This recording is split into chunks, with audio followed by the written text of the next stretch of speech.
All right.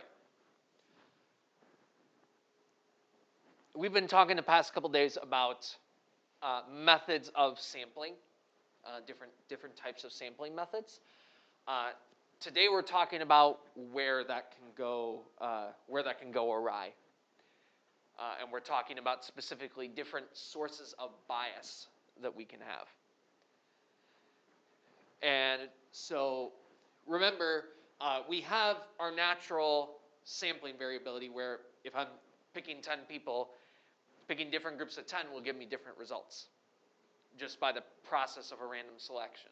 That's called variability. Bias is when there's something with the way that I'm picking those 10 people which will cause the results to be different. All right? So first off, the first type of bias is selection bias or undercoverage. Undercoverage is usually what it's called. Undercoverage means there's something about the method that I'm choosing that's going to cause me to underrepresent a certain group of people. So we are not covering them enough in our selection. So if we do a telephone survey, for example, and we go through the phone book and pick out numbers to call at random, then that would be people who are homeless, someone who doesn't have a phone or doesn't have a landline number and only uses cell phones. Like those people would be underrepresented in our sample. And so that's our first type of bias, is undercoverage. And so that's something we would want to think about in our design of a survey, is if we're underrepresenting a certain group of people with the way that we are doing the survey. I'll answer some questions in a second. I want to go through each of these.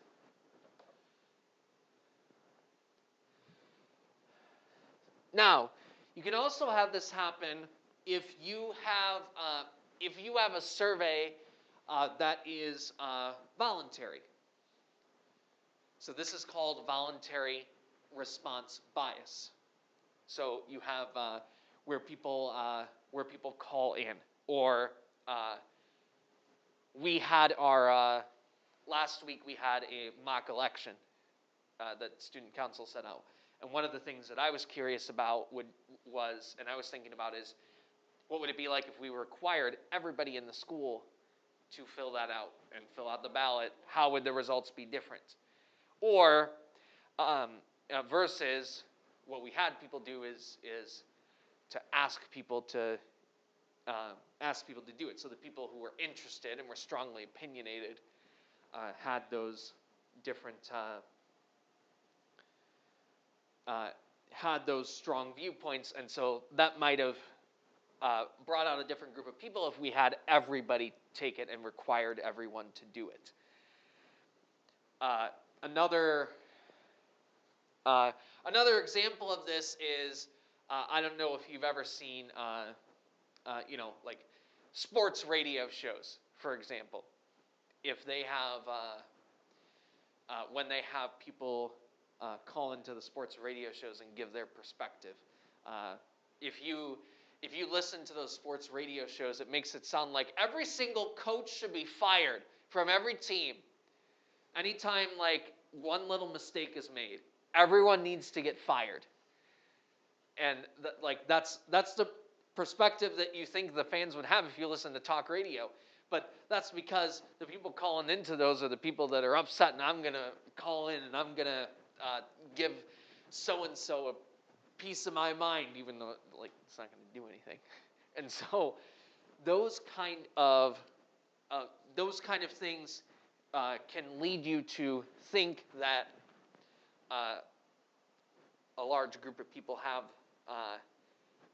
a certain opinion, when really it's the people that are bothering to fill out the form or to ask or to respond to the survey that are having. So that's something you want to keep in mind when you think about who actually has those perspectives, if you don't require people to fill it out.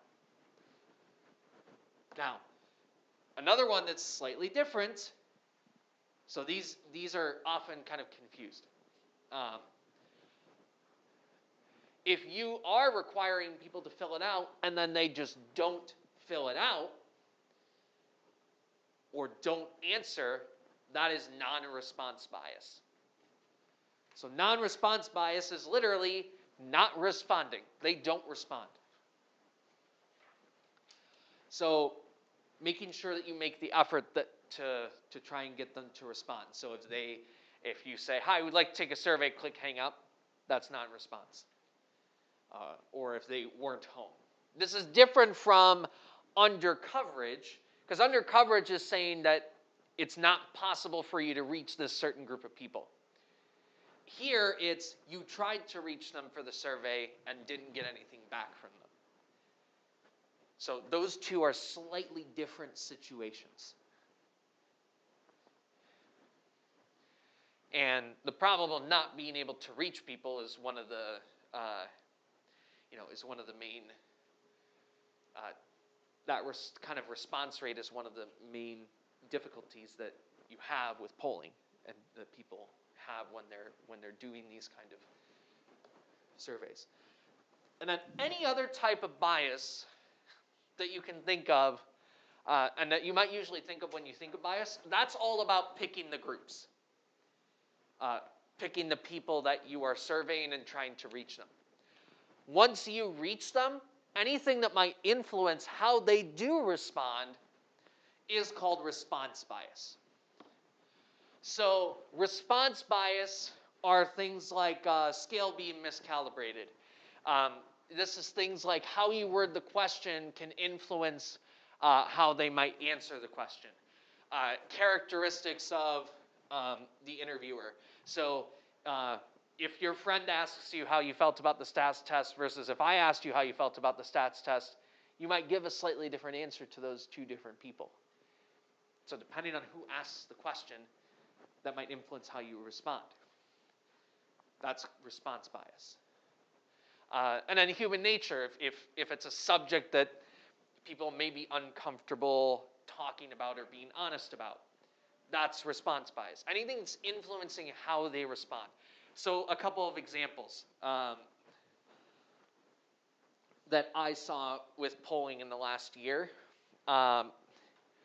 when there was the impeachment proceedings going on, different outlets would ask the questions on their opinions on impeachment in slightly different ways. And so you would get slightly different numbers back. There was a difference between, there was difference that people had between should the president be impeached versus should he be removed from office versus did he commit an impeachable offense versus do you think the impeachment process was carried out in a fair way? People responded differently depending on how specifically the question was asked. So you wanted to think about not just what the numbers looked like, but how did the person polling it ask the question?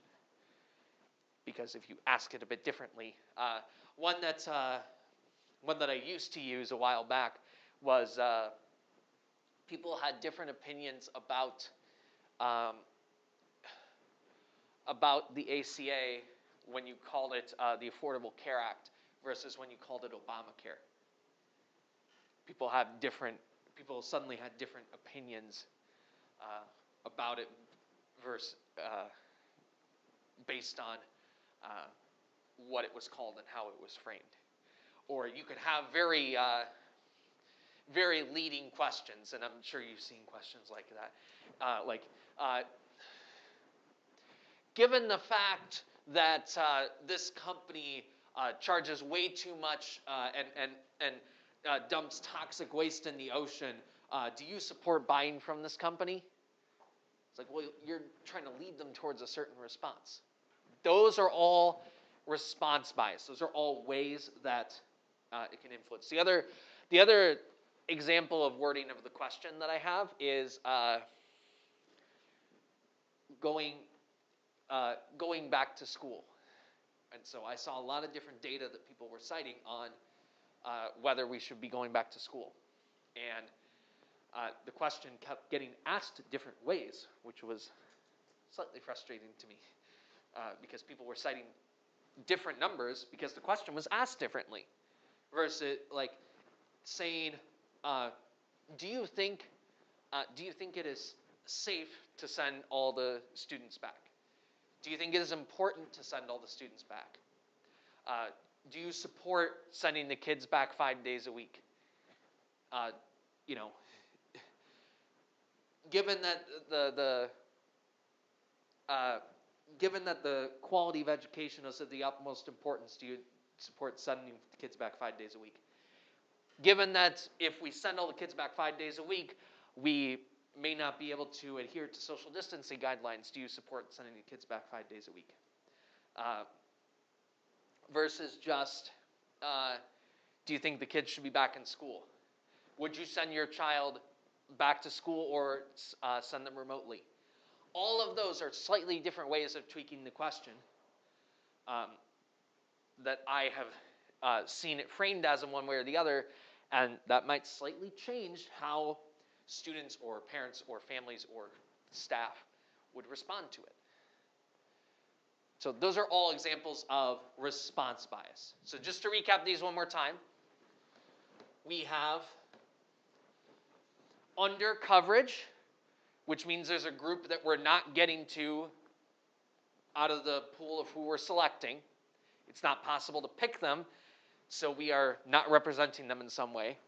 We have voluntary response. If it's not required for them to fill out, then the strong opinions are going to come through. We have non-response. They don't respond. And you might think about the type of people that might not be able to be reached at a certain time or might not be able to respond to the survey. That can influence things. And then anything else that influences how they respond is response bias. Questions on any of those?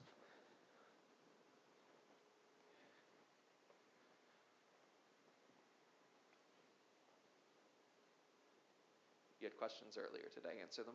Oh, I was just wondering if this would be an example. I heard people saying that the reason that the 2016 polls for the presidential election were so off was because they didn't poll people who were like out in rural areas. Would that fit into the first? So rural areas are harder to reach. If they didn't pick them, or if they couldn't pick them, then it would be under coverage. Okay. If it were that rural people are like harder to reach by phone or don't like if it's an online survey, rural people may not have as good an internet connection, so they may not be able to. That might be. So it could be a non-response or under coverage, but that's something you might want to. That's something that might be able to be factored in. It's just what we call it might be slightly different depending on that context. I think that from what I have seen, that Republican turnout was underestimated because Democratic turnout was about what we expected it to be, but Republican turnout was higher. And so it's not so, the percentage gap closed not because Democrats went down here, it's because Republicans went up.